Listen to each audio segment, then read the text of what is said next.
In this video, I'm going to show you how to use our virtual Bank of America card. First, we'll log into our account and go to the Cards section. Next, we'll look for the blue button that says Card Management. Below that, it says Open New Account. We'll click on it and look for the Debit or Credit Card Management option in the menu that appears.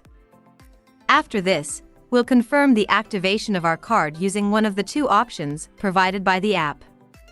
Here, we can see the card. Next, we have two options to add our card, Apple Pay or PayPal. Once we've added the card, we'll fill in the necessary information, which is important for the verification and approval of the card, whether we're using Apple Pay or PayPal. Once the card is in our wallet, we can use it anytime for virtual purchases.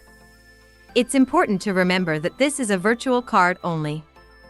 As we can see here, it's already added to our Apple Pay, and now we can make virtual purchases quickly and efficiently.